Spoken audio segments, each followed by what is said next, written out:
여호와여, 주의 인자하심이 하늘에 있고 주의 진실하심이 공중에 사무쳤으며 주의 의는 하나님의 산들과 같고 주의 심판은 큰 바다와 같으니 여호와여, 주는 사랑과 짐승을 구하여 주시나이다. 하나님이여, 주의 인자하심이 어찌 그리 보배로우신지요. 사람들이 주의 날개 그늘 아래에 피하나이다. 그들이 주의 집에 있는 살진 것으로 풍족할 것이라.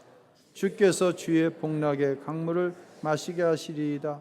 진실로 생명의 원천이 주께 있사오니 주의 비단에서 우리가 빛을 보리이다. 아멘. 덥다 입에 붙어가지고 참 더운 게 아니라 뜨거운 날씨입니다. 평생 설교자로 살아왔는데요, 참 어려운 주의를 맞이하고 있습니다.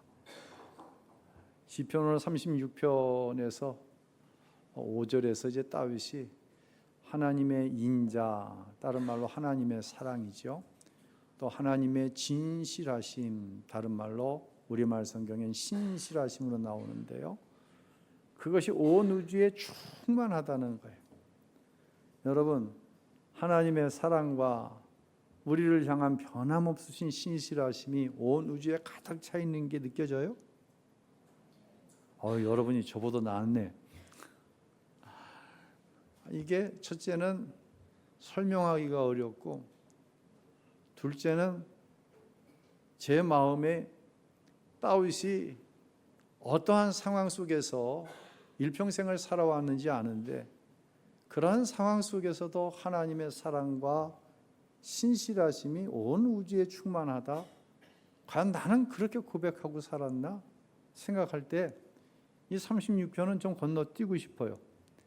근데 그렇다고 36편 건너뛰면 또 안 되잖아요. 이빨이 빠져버리잖아요. 그래서 어제 밤늦게까지 씨름을 하고 또 아침 일찍 나와서 씨름을 하면서 설교를 준비했는데, 정직하게 얘기해서 80%밖에는 못 가지고 올라와서 제 마음이 참 힘이 들어요. 성령께서 친히 여러분에게 말씀하시고 해석하게 하시고 깨닫게 하셔서 종은 80%지만 여러분 안에는 100% 하나님께서 이루시는 일을 볼 수 있게 되시기를 정말 간절한 마음으로 축원합니다. 먼저 악인의 본질과 실상에 대해서 1절로 4절까지 나와 있으니까 잠깐 좀 보고 넘어가면은요, 여러분은 무엇을 가지고 악이라고 얘기를 하시나요? 악이 뭐예요? 악하다 할 때는 다른 사람 못 살게 우는 거, 악하다고 그러죠. 주로 이제 윤리적이고 도덕적인 차원에서 이야기를 하죠. 하지만 성경에서 말씀하는 악은 차원이 좀 달라요. 성경의 악은 하나님을 두려워하지 않는 마음에서 나오는 게 악이에요. 그래서 오늘 본문 1절에 이렇게 말씀합니다. 읽겠습니다. 악인의 죄가 그의 마음속으로 이르기를 그의 눈에는 하나님을 두려워하는 빛이 없다고 하니. 하나님을 두려워하지 않아요. 이 말은 바꿔 얘기하면 하나님 살아계신 걸 안 믿는 거예요. 그러니까 그런 악을 서스럼없이 행하지 않겠습니까? 또한 악인의 마음은 내면이 교만해요. 하나님 없이도 살아갈 수 있다고 생각을 해요. 이게 교만이에요. 교만이 남들 무시하고 잘난 척하고 이게 아니라 하나님 없이도 할 수 있어. 자신의 죄악이 하나도 드러나지 않을 것처럼, 마치 하나님이 살아계시지 않은 것처럼 이야기하는 거예요. 2절에 이렇게 말씀합니다. 읽겠습니다. 그가 스스로 자랑하기를 자기의 죄악은 드러나지 아니하고 미워함을 받지도 아니하리라 함이로다. 이러니 자신 있게 죄를 짓죠. 이 역시도 하나님의 살아계심을 믿지 않기 때문에 이런 생각을, 이런 악을 행한다고 하는 것이죠. 악인의 입에서 나오는 말은요, 그 자체가 죄악이에요. 하나님 살아계시지 않은 말이에요. 거짓말이에요. 악한 길에서 돌이킬 마음이 전혀 없는 거예요. 잠자리에 누워서도 내일은 어떤 악을 행하지? 그걸 생각한다는 거예요. 3절로 4절 읽겠습니다. 그의 입에서 나오는 말은 죄악과 속임이라. 그는 지혜와 선행을 그쳤도다. 그는 그의 침상에서 죄악을 꾀하며 스스로 악한 길에 서고 악을 거절하지 아니하는도다. 자기도 악을 짓고 남이 짓는 악도 거절하지 않고. 그래서 악인을 정리하면 악인은 하나님을 두려워하지 않는다. 악인의 내면은 하나님이 없이도 살 수 있다고 하는 교만으로 채워져 있다. 악인의 입술에서는 악한 말이 튀어나오고 거짓말이 스스럼없이 튀어나온다. 이것이 바로 오늘 본문에서 이야기하는 악의 모습입니다. 이 악의 모습은 하나님과의 관계가 깨어졌을 때 구체화됩니다. 그러니까요, 1절로 4절에서 다윗이 말하는 악은 다른 사람의 악이기도 하지만 자기가 평생을 살아오면서 생각할 때 내가 악을 행할 때 내 모습이 그러했다라고 하는 고백으로 우리가 들을 수 있어야 됩니다. 다른 사람 생각하면서 악 아니에요. 내 안에 이 악한 모습이 있고 악한 행실이 있었으며 이 악 가운데서 하나님이 인자하심으로 구원해내시지 않았다고 한다면 오늘 이 자리에 앉아있을 사람이 없다고 하는 것이죠. 반면에 더 나아가서 악인의 결말에 대해서 12절에 말씀합니다. 읽겠습니다. 악을 행하는 자들이 거기서 넘어졌으니 엎드러지고 다시 일어날 수 없으리이다. 악인의 결말은요, 자기가 한 말에 넘어지는 게 악인이에요. 그래서 악을 대적하지 말라는 이야기가 자기가 한 거짓말에 넘어지는 거예요. 자기가 한 악한 말에 스스로 넘어지는 거예요. 그래서 결국은 망하는 것이 악인의 결말이다라고 이야기를 합니다. 반대로 그럼 우리가 생각하는 선은 무엇입니까? 악이 다른 사람을 해코지 하는 것이라고 우리가 악을 흔히 규정하면 선은 다른 사람에게 착하게 우는 거죠. 예. 그런데 이것은 윤리적인 범주 안에 있는 선이죠. 많은 그리스도인이 윤리적인 범주 안에서의 선에 갇혀 있어요. 근데 이 선은 하나님을 믿지 않는 사람에게도 이 선이 있어요. 아니, 하나님을 믿지 않는 사람들 가운데 우리보다 훨씬 더 선하게 살고 다른 사람에게 선을 행하는 사람들이 있다고 하는 것이죠. 오늘 성경적인 선은 무엇입니까? 한 평신도 선교사님이 아프리카 오지에 학교를 세우고 운영을 하셨어요. 그날도 하나님 앞에 기도의 시간을 갖는데 성령께서 이런 음성을 주시는 거예요. 예, 아무개 선교사야, 이곳에서 내가 학교를 운영하고 아이들에게 착한 일을 행하는 것이 도대체 나와 무슨 관계가 있니? 하고 물으시는 거예요. 그래서 너는 내 앞에서 마음을 지켜라. 많이 어렵죠? 선교사님도 이게 무슨 의미인지 받아들이지가 않으니까 그 자리에서 벗어나지 않고 이 하나님의 음성을 깊이 묵상했어요. 그리고 스스로가 이러한 결론을 내립니다. 내가 아프리카의 이 작은 마을에 선한 마음을 가지고 내 돈을 들여 학교를 세웠어요.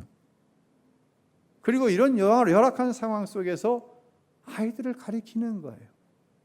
그런데 이게 도대체 하나님과 뭔 관계가 있냐는 얘기예요. 내 선한 마음을 예수님의 마음으로 바꾸라는 거예요. 내 마음이 예수님의 마음으로 가득 찬다면 그곳이 어디인들, 내가 무엇을 한들 상관이 없다는 거예요. 많이 힘들죠, 이야기가? 저도 하면서도 얘기가 힘들어요, 지금. 예. 그래서 선교사님은 이 말씀이 깨달아져서 너무 감격했다고 하는 것이죠. 자, 우리가 이런 찬송을 부릅니다. 높은 산이 거친 들이 초막이나 궁궐이나 내 주 예수 모신 곳이 그 어디나 하늘나라. 이 찬송이 100% 이해가 되시고 수용이 되시나요? 그것이 초막이든지 궁궐이든지, 초막과 궁궐은 비교할 수가 없이 차이가 나죠. 근데 초막에 예수님이 계시니 거기가 하나님의 나라, 궁궐에 예수님이 계시니 그것이 하나님의 나라, 초막에 예수님이 계시니 그것이 하나님의 나라, 궁궐 같은 곳에 사는데 예수님이 계시지 않으니 그것은 하나님의 나라가 아니야. 이 의미로 우리가 이 찬송을 부르는 것이거든요. 실적 성과, 선교사님이 학교를 잘 운영해서 아이들이 많아졌습니다. 도대체 이게 나와 무슨 상관이니? 우리 하나님 말씀하시는 거예요. 목사가 여러 가지 재능이 있어서 교인 수를 많이 불려놨습니다. 이 목사, 그게 나와 무슨 상관이니? 말씀하시는 거예요. 여러분이 여러분의 사업의 열정과 재능으로 하나님과 별 관계없이 하나님이 주시는 마음이 아니에요. 사업을 번창시켜 놨어요. 하나님 말씀하시는 거예요. 도대체 네 사업과 내가 무슨 상관이 있니? 하나님의 관심은 내가 누구와 동행하고 있냐는 것에 관심이 있으신 거예요. 내가 하나님과 동행하는 때에 그것이 초막이 되었어. 그래도 그것이 하나님의 나라. 내가 주님과 동행하면서 궁궐 같은 것을 누리며 살고 있어. 그래도 그것이 하나님의 나라. 어떠한 실적보다, 성공보다 우선되고 중요한 것은 주님과 함께하는 삶이라고 하는 것이에요. 이것이 성경에서 말하는 뭐예요? 선함이라고 하는 것이에요. 지금 우리는 무엇 때문에 안타깝습니까? 제가 오늘 오전에 다 숙제를 풀지를 못해갖고 나와서 원고를 대폭 수정을 할 수밖에 없었어요. 하나님이 이 마음을 주시는 거예요. 소유가 넉넉합니다. 부족함이 없어요. 그저 얘 애써서 기도할 일도 사실 없어요. 뭐 이 정도 사는데 뭐 사실 그렇게만 하나님도 필요하지 않아요. 이게 우리가 추구하는 성공 아닙니까? 기도할 필요 없고 하나님도 필요 없고 그저 조금 더 노력하면 지금보다 더 좋아질 수 있어. 가족들과 하는 이야기가 화이팅하자. 우리 화이팅하면 좀 더 좋아질 수 있어. 여러분, 이것이 우리의 가정의 모습은 아닙니까? 이것이 선함인가요? 어떻게 생각하세요? 뒤집어 보죠. 치명적인 부족함이 내 안에 있고 내 가정 안에 있어요. 다 부족하진 않아요. 다 치명적이진 않아요. 한두 가지 문제 때문에 치명적인 거예요. 정말 하나님이 아니시면 안 돼요. 그 부족함으로 항상 주님께 기도하며 하나님의 생각이 어디 있으신가요? 저는 이해가 안 되네요. 하나님 정말 이해가 안 돼요. 받아들일 수가 너무 힘들어요. 하나님, 하나님의 생각을 말씀해 주세요. 내 이야기만 하다가 기도가 끝나는 게 아니라 나를 향한 하나님의 생각을 깊이 묵상하는 거예요. 부족함 때문에 때로는요 그 부족함 속에 마귀가 틈을 탑니다. 그런데 놀라운 일이 생기는 거야. 야, 얘들아, 조금만 화이팅하자. 우린 더 좋아질 수 있어. 이게 아니라 엄마가 먼저 기도하기 시작했습니다. 아빠가 그 기도에 동참을 합니다. 자녀들이 엄마 아빠와 똑같은 마음을 품고 주님 앞에 한 마음으로 기도합니다. 여러분, 이 부족함은 그럼 악함입니까? 어떻게 생각하세요? 악한 가운데 하나님을 만나고 선한 가운데 하나님의 필요를 느끼지 못한다고 한다면 세상의 선함이 이게 선함인가요? 우리의 부족함이 세상으로 봤을 땐 실패인데 그럼 이건 악함인가요? 여러분은 어느 때 주님을 만납니까? 우리 원로 장로님께서 기도하셨어요. 고난을 통해서 하나님 만나게 해달라. 다윗이 지금 이 이야기를 하고 있는 거예요. 그러면서 제가 아침에 한 줄 제 감동을 적어놨어요. 약함과 악함을 구별하지 못하는 이유는 주님과 동행하지 않고 있기 때문이에요. 주님의 음성을 듣지 않기 때문에 부족함은 악함이라고 얘기하고 악함은 실패라고 얘기합니다. 주님의 음성을 듣지 않기 때문에 세상적인 성공은 선이라고 생각하고 그 선 때문에 하나님이 별로 필요하지 않습니다.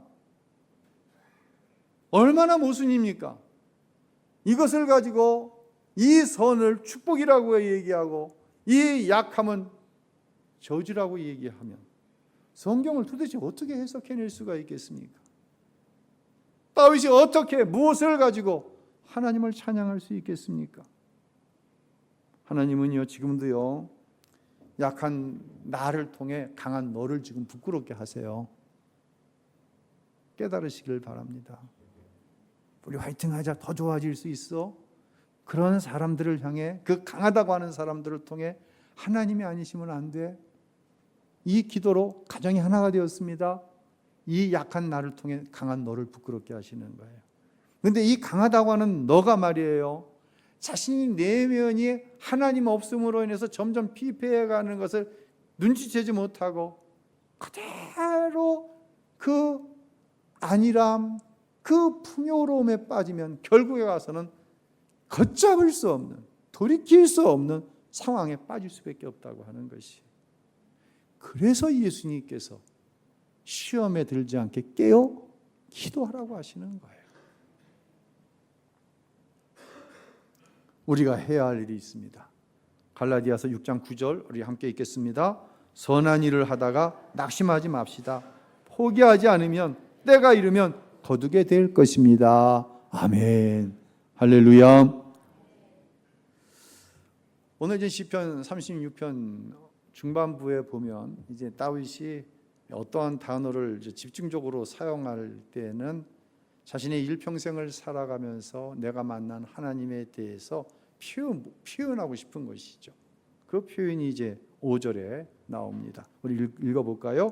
여호와여, 주의 인자하심이 하늘에 있고 주의 진실하심이 공중에 사무쳤으며.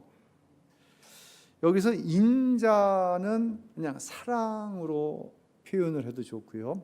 여기서 진실하심은 우리말 성경에 보니까 신실하심으로 얘기합니다. 그러니까 사랑, 신실함. 예. 이 주의 사랑과 내가 어찌 되었든 변하지 않는 나를 향한 하나님의 사랑, 그 신실하심이 다윗이 볼 때 온 우주에 충만하다는 거니까 이 땅바닥에서부터 시작해서 우리가 헤아릴 수 없는 저 높은 그 공간 안에 하나님의 사랑과 신실하심이 가득 차 있다는 거예요. 이게 제가 걸리는 거예요. 이걸 여러분에게 뭐라고 설명을 해야 할 텐데, 분명히 내가 살아온 인생 가운데서 하나님이 계시지 않았던 시간이 없었고 순간이 없었고 하나님의 의도되지 않았던 사건이 하나도 없었는데 그 결국에 가서는 하나님이 나를 사랑하셨습니다. 하나님의 신실하신 약속은 한 번도 변한 적이 없습니다. 변하면 내가 변한 것이지 하나님은 변함이 없으셨습니다. 이걸 어떻게 좀 표현을 해야 될 텐데. 20년 전 정도 된 이야기입니다. 제 신학대학 동기 중에 조덕형 목사라고 있어요.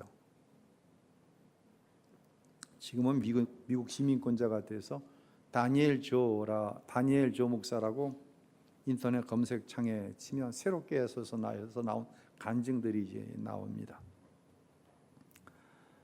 그 20년 전에 미 육군 군목이었어요. 이라크와 이제 아프가니스탄을 자진해서 파병을 갔다. 이제 미군들이 이제 순환 배치를 해요. 전 세계를 이렇게 순환 배치를 합니다. 일본에도 또 그다음에 한국으로 왔다가 또 미국으로 본토로 들어갔다가 순환 배치에 의해서 이제 대구로 왔어요. 한국. 그 당시 대구에 캠프 워커라고 하는 미군 부대에 군목으로 부임을 한 거예요. 그때 이제 동기들이 너무 오래간만이니까 대구까지 내려가서 조 목사님을 만났어요. 그리고 제가 전에 목회하던 곳에 설교를 제가 청해서 설교를 들을 수가 있었습니다. 그 설교 내용 가운데 있었던 내용들이에요. 목사님은 이제 신학대학을 졸업하고 한국에서 목회를 하시다가 미국에 들어가서 LA 오렌지 카운티에서 이 이민 목회, 한인 목회를 했어요. 교회를 개척을 해서. 근데 결국은 실패를 했어요. 목회. 그리고 사임을 하십니다. 왜 실패를 했냐? 그 당시에는 영어가 잘 안 되는 거야. 그래서 교민 목회니까 한국 사람이니까 한국말로 설교해도 괜찮은데 2세들이 쫓아오잖아요, 교회에. 근데 2세들은 영어가 더 편안한 거야. 그러니까 부모님들이 자녀를 데리고 왔다가 나야 괜찮은데 목사님 인격적이시고 영성도 있으시고 또 열정도 있으시고. 근데 아이들이 이게 영어가 안 되니까 목사님이 아이들로 인해서 교인들이 정착을 못 하는 거예요. 그래서 실패를 하셨어요. 그리고 결국 이제 교회를 사임하게 됐어요. 근데 이 조 목사님은 9남매 중에 8번째로 태어났어요. 많죠. 저희 부모님도 6남매 두셨으니까요. 아버지가 6.25 때 북한에서 남쪽으로 피난을 내려오셔서 형과 함께 버스 회사를 설립해서 운영을 했는데 어느 날 형이 몰던 버스가 큰 인사사고를 내가지고 버스 회사가 쫄딱 망해버린 거예요. 그래서 그냥 조그만 집에 애들 11 식구가 너무 가난하게 사는 거예요. 가난한 것도 힘든데 사업 실패로 아버지가 충격을 받아서 중풍에 걸렸어요. 근데 아버지가 그렇게 성격이 더 난폭하고 포악해져 가는 거예요. 날이 갈수록. 어머니를 폭행하는데 저러다 죽겠다 싶은 거예요. 엄마 저렇게 맞아도 저렇게 죽겠다. 그래서 어느 날 이 덕형이라고 하는 소년이 부엌에서 칼을 가지고 들어와서 아버지를 죽이려고 하는 거예요. 왜? 엄마 죽을 것 같으니까. 엄마가 무릎을 꿇고 덕형아 그러지 마라. 덕형아 그러지 마라. 그러면 안 된다. 절대로 그러면 하나님은 싫어하신다. 엄마의 간곡한 부탁에 살인을 저지르지 않을 수 있었어요. 그게 15살 때의 이야기예요. 어머니와 이모가 참 믿음이 좋으셨다고 합니다. 시간만 있으면 기도원에 가서 기도하시고 그렇게 열심히 기도하시는데 그런 어머니의 기도의 영향으로 이 덕형이라고 하는 청소년은 신학대학에 입학을 하게 돼요. 신학대학 2학년 때 다 군대 가잖아요. 해병대에 지원을 해서 갑니다. 해병대에 가서도 특수수색대에 지원을 하고 그곳에서 북파 공작원으로 선발이 되어서 살인병기로 훈련을 받았다고 합니다. 본인 얘기예요, 이게. 살인병기로 훈련받았다. 사진 한 장 띄워봐 주세요. 이게 이제 다니엘 조 목사 소룡 때 군목 소룡 때인데 이게 부대 안에 있는 자기 사무실 앞에서 찍은 사진인데 살인병기처럼 생겼죠? 아니죠? 아, 그런가? 너무 우리 김정광 집사님처럼 인자하고 그러죠? 아주 너무 좋게 생겼잖아요. 근데 실질적으로는 자기가 살인병기로 이제 훈련을 받았다. 사역지를 놓고 기도하는데 친구가 그런 얘기를 하는 거예요. 내가 볼 땐 네가 제일 잘할 수 있는 건 군대 생활이다. 흔히 군대 취직이라는 얘기 하잖아요. 예.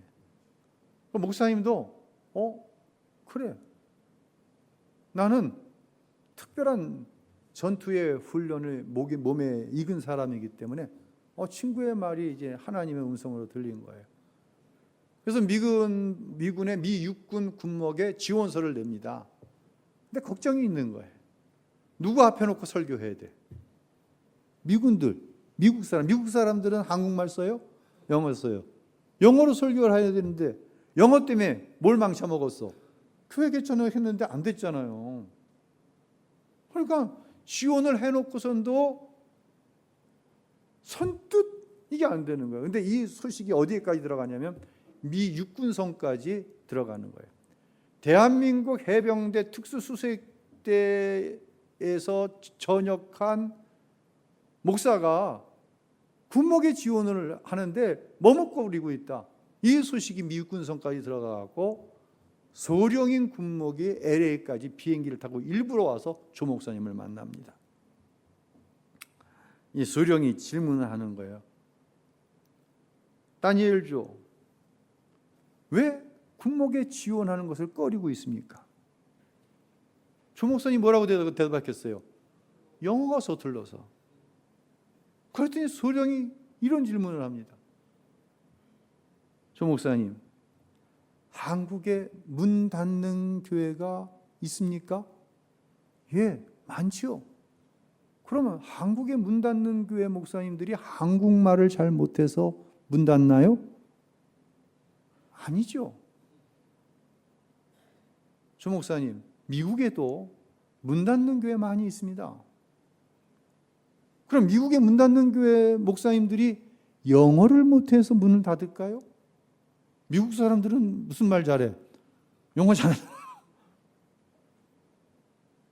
조 목사님이 개척 목회에 실패한 것은 영어 때문이 아닙니다. 하나님의 특별한 뜻이 있기 때문이라고 저는 생각합니다. 그렇게 하고 미 육군성에서 조 목사님에게 영어 시험을 그냥 통과시켜줘 버렸어요. 영어 시험을 안 치른 거야. 왜냐하면 조 목사님이 가지고 있는 특별한 전투력이 필요했던 거야. 그래서 실질적으로 아프가니스탄, 이라크에 가고는 군목들이 이제 후방에서 이제 훈련할 때 그들을 격려하고 위로하기도 하고 이러는데 조 목사님은 치열한 전투지에 투입이 된 거예요. 그래서 몇 번 내 죽을 고비를 넘겼다는 그 간증이 그 새롭게 하소서에 보면 이제 나와요. 조 목사님이 그런 얘기를 하는 거예요. 이제 설교 중에 자기는 자기가 영어가 시원찮아서 목회에 실패했다고 생각했다는 거예요. 그런데 거기에 하나님의 선하신 뜻이 있었음을 깨닫게 되었다는 거예요.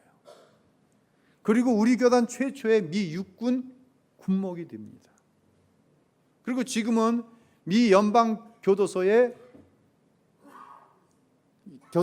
죄수들을 상대로 설교하는 설교자로 사역하고 있어요. 만약에 교민 목회에 성공했다고 한다면 그들을, 죄수들을, 군인들에게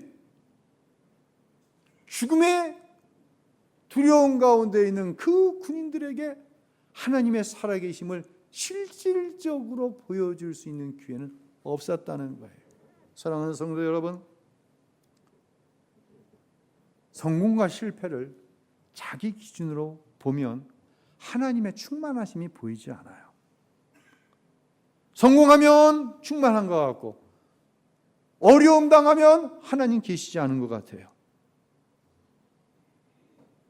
하나님의 나를 향한 그 인자하심과 그 신실하심이 온 우주에 충만하다고 하는 것.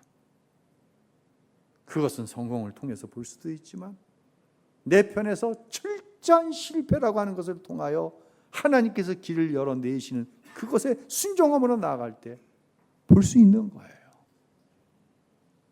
이 시간 눈을 열어 온 땅과 우주 위에 충만한 나를 향한 하나님의 사랑과 신실하심을 볼 수 있는 사랑하는 성도 여러분들이 되시기를 예수님의 이름으로 축원합니다. 그러기 위해서는 어떻게 해야 될까요? 자, 예수님께서 하신 말씀으로 결론을 내리겠습니다. 요한복음 14장 26절 우리 함께 읽겠습니다. 보혜사 곧 아버지께서 내 이름으로 보내실 성령 그가 내가 너희에게 모든 것을 가르치고 내가 너희에게 말한 모든 것을 생각나게 하리라. 아멘. 예수님은 성령 하나님을 가리켜서 보혜사다라고 얘기합니다. 그래서 보는 지킬 보자, 해는 은혜할 때 해자, 사는 스승사자예요. 근데 한자 풀이로는 충분하지가 않아요. 헬라어 원문의 성령은 파라클레토스라고 기록하고 있어요. 파라클레토스는 이런 뜻이 있어요. 돕는 자, 위로자, 하나님의 말씀을 대언하는 자, 상담자, 그런 의미예요. 저와 여러분이 예수님과 동행하기 위해서 얼마나 애를 쓰고 있습니까? 오늘도 주일이에요. 날은 더워요.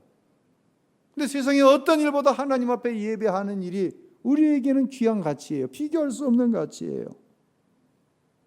예수님과 동행하기를 힘쓰는데 때로는이 아니라 항상 고난이 있어요.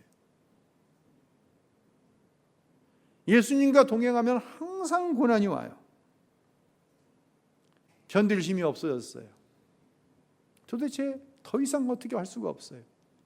그때 내가 넘어지려고 할 때 내 손을 잡아 일으키시는 분이 계세요. 그분이 바로 성령 하나님이세요. 세상으로부터 지난주에 말씀드렸던 것처럼 비난을 당합니다. 배신을 당합니다. 성경은 악을 악으로 갚지 말라고 합니다. 그걸 어떻게 우리 힘으로 할 수가 있겠어요?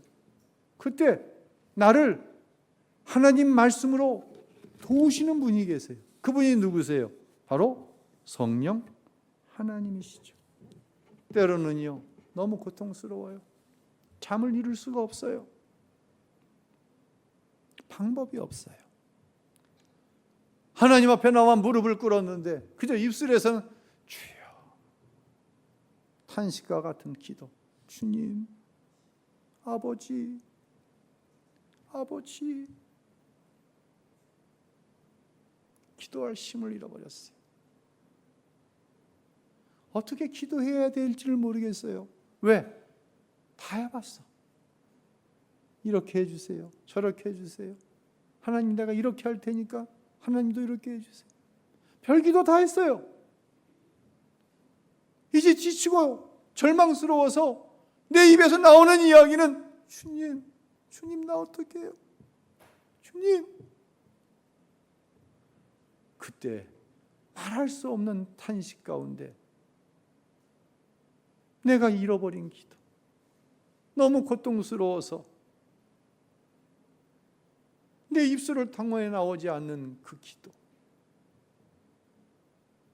그 기도를 하나님 아버지 앞에 대언해 주시는 분이 계시는데 그분이 바로 보혜사 성령님이시다라고 하는 거예요. 다윗은 그래서 이기고,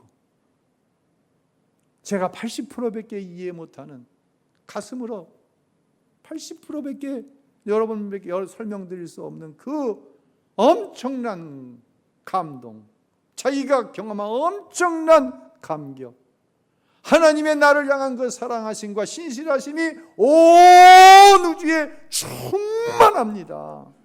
할렐루야. 이 고백을 하는 거예요. 우리는 못해요. 근데 성령이 오시면 해석해 주시는 거예요. 내 삶을. 성령이 오시면 내가 다 하지 못하는 기도를 대신 하나님 아버지 앞에 아뢰어 주시는 거예요. 할렐루야. 여러분을 축복합니다. 다윗의 그 충만한 고백이 이미 여러분 안에 있어요. 그런데 영의 눈을 열어 하나님이 하시는 일을 볼 수 있어야 되는데, 우리는 세상의 육체를 가지고 때로는 엄마라고 하는 한계, 가장이라고 하는 한계, 어떠한 한계로 인해서 분명히 하나님의 그 충만하심을 믿는데 이게 고백이 되어지지 않고 표현이 되어지지 않는 거예요. 근데 성령이 내 안에 오시면 이것이 고백이 되어지지 않는 거예요. 내가 하는 고백이 그 사람이 못 알아들을 수도 있어요. 잘 100% 전달 못할 수도 있어요. 그런데 그 감동이 내 안에 있는 거예요. 다윗이 7절로 9절에 그 충만함으로 이런 고백을 합니다. 이 말씀 읽고 마치도록 하죠. 읽겠습니다. 오 하나님이여, 주의 변함없는 사랑이 얼마나 소중한지요. 사람의 자손들이 다 주의 날개 그늘 아래 피합니다. 그들은 주의 집에 기름진 것으로 배부를 것입니다. 주께서는 그들에게 주의 기쁨의 강물을 마시게 하실 것입니다. 생명의 샘물이 주께 있으니 주의 빛으로 우리가 빛을 볼 것입니다. 아멘. 할렐루야. 이 다윗의 고백이 우리 모두의 고백이 되어질 때 아프죠. 힘들죠. 버틸 힘이 없어요. 그저 누가 날 좀 툭 쳐서 쓰러뜨려 줬으면 좋겠어요. 왜요? 내가 지금 쓰러지면 그것 때문에 쓰러진다고 사람들이 다 알아버릴 텐데 그거는 원하지 않아요. 그러니까 누가 나 좀 쓰러뜨려 줬으면 좋겠어요. 그 마음이 여러분의 마음이고 그 마음이 제 마음일 수 있어요. 그래서 다시 말씀드립니다. 선을 행하다 낙심하지 말지니 낙심하지 마십시오. 나는 낙심하지만 성령께서 도우시면 그때 하나님의 때 그곳에 우리는 반드시 이 길을 이루게 될 줄로 믿습니다. 그날을 향해 성령으로 성령의 인도하신 가운데 나아가는 사랑하는 우리 우신교회 모든 성도 여러분들이 되시기를 예수님의 이름으로 축원합니다.